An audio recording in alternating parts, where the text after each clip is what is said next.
بسم اللہ الرحمن الرحیم۔ صرف 5 منٹ کا مدرسہ قرآن و حدیث کی روشنی میں 13 محرم الحرام۔ نمبر 1، اسلامی تاریخ۔ قوم نوح پر اللہ کا عذاب۔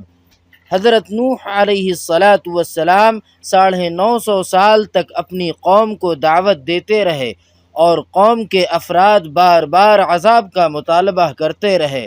ساتھ ہی اللہ تعالی نے حضرت نوح علیہ السلام کو خبر دی کہ اب موجودہ ایمان والوں کے علاوہ کوئی اور ایمان نہیں لائے گا، تو انہوں نے دعا کی، اے اللہ، اب ان بدبختوں پر ایسا عذاب نازل فرما کہ ایک بھی کافر و مشرک زمین پر زندہ نہ بچے۔ اللہ تعالی نے ان کی دعا قبول فرما لی اور حکم دیا کہ تم ہماری نگرانی اور حکم کے تحت ایک کشتی تیار کرو۔ چنانچہ ایک کشتی تیار کی گئی، پھر اللہ تعالی کے حکم سے زمین و آسمان سے پانی کے دہانے کھل گئے اور دیکھتے ہی دیکھتے زمین پر پانی ہی پانی جمع ہو گیا۔ اس وقت حضرت نوح علیہ السلام بحکم خداوندی مومنین اور جانداروں میں سے ایک ایک جوڑے کو لے کر کشتی میں سوار ہو گئے، باقی تمام کافر و مشرک پانی کے اس طوفان میں ہلاک ہو گئے۔ 6 مہینے کے بعد کشتی 10 محرم الحرام کو جودی پہاڑ پر ٹھہری تو حضرت نوح علیہ السلام اہل ایمان کو لے کر امن و سلامتی کے ساتھ زمین پر اترے، اور پھر اللہ تعالی نے انہی سے دنیا کی آبادی کا دوبارہ سلسلہ شروع فرمایا۔ اسی لیے آپ کو آدم ثانی کہا جاتا ہے۔ نمبر 2، اللہ تعالی کی قدرت۔ زمزم کا پانی۔ اللہ تعالی نے دنیا میں سمندر، جھیل، اولے، بارش اور چشموں کا پانی پیدا فرمایا ہے، لیکن زمزم کا پانی پیدا کر کے اپنی قدرت کا زبردست اظہار فرمایا ہے۔ دیگر پانی کی طرح اس میں بھی پیاس بجھانے کی صلاحیت ہے، لیکن خاص بات یہ ہے کہ اس میں بھوک مٹانے اور بیماری سے شفا دینے کی بھرپور صلاحیت موجود ہے۔ دیگر پانی بہت جلد سڑ کر ناقابل استعمال ہو جاتا ہے، لیکن زمزم کا پانی سڑنے اور خراب ہونے سے ہمیشہ محفوظ رہتا ہے۔ اس پانی میں بھوک، پیاس مٹانے اور بیماریوں سے شفا دینے کی صلاحیت پیدا کرنا اللہ تعالی کی قدرت کی بڑی نشانی ہے۔ نمبر 3، ایک فرض کے بارے میں۔ حج کن لوگوں پر فرض ہے؟ قرآن پاک میں اللہ تعالی فرماتا ہے، اللہ کے واسطے ان لوگوں کے ذمے بیت اللہ کا حج کرنا فرض ہے جو وہاں تک پہنچنے کی طاقت رکھتا ہو۔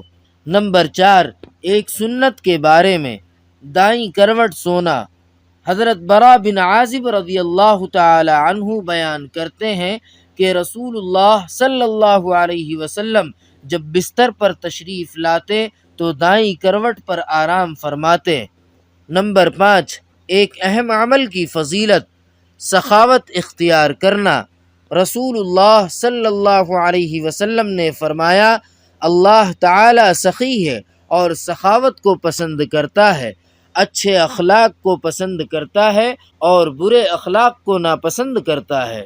نمبر 6، ایک گناہ کے بارے میں۔ کوئی چیز عیب بتائے بغیر بیچنا۔ رسول اللہ صلی اللہ علیہ وسلم نے فرمایا، جو شخص کوئی عیب دار چیز اس کا عیب بتائے بغیر بیچے گا، وہ برابر اللہ کی ناراضگی میں رہے گا اور فرشتے اس پر لعنت کرتے رہیں گے۔ نمبر 7، دنیا کے بارے میں۔ دنیا کی نعمتوں کا خلاصہ۔ رسول اللہ صلی اللہ علیہ وسلم نے فرمایا، تم میں سے جس شخص کو صحت و تندرستی حاصل ہو اور اپنے گھر والوں کی طرف سے اس کا دل مطمئن ہو اور ایک دن کا کھانا اس کے پاس موجود ہو، تو سمجھ لو کہ دنیا کی تمام نعمت اس کے پاس موجود ہے۔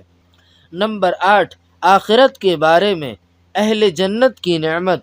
قرآن پاک میں اللہ تعالی فرماتا ہے، بے شک اہل جنت عیش و راحت کے مزے لے رہے ہوں گے، وہ اور ان کی بیویاں سایوں میں مسہریوں پر تکیے لگائے بیٹھے ہوں گے، اور ان کے لیے اس جنت میں ہر قسم کے میوے ہوں گے۔ اور جو وہ طلب کریں گے ان کو ملے گا۔ نمبر 9، طب نبوی سے علاج، زیتون کے تیل کے فوائد۔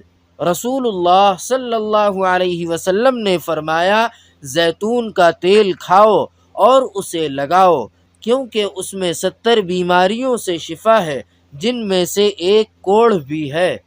نمبر 10، قرآن پاک کی نصیحت۔ قرآن پاک میں اللہ تعالی فرماتا ہے، اے ایمان والو، اللہ سے ڈرتے رہو جیسا کہ اس سے ڈرنے کا حق ہے، اور مرتے دم تک اسلام پر قائم رہنا۔ سبحان ربک رب العزت عما یصفون وسلام علی المرسلین والحمد للہ رب العالمین۔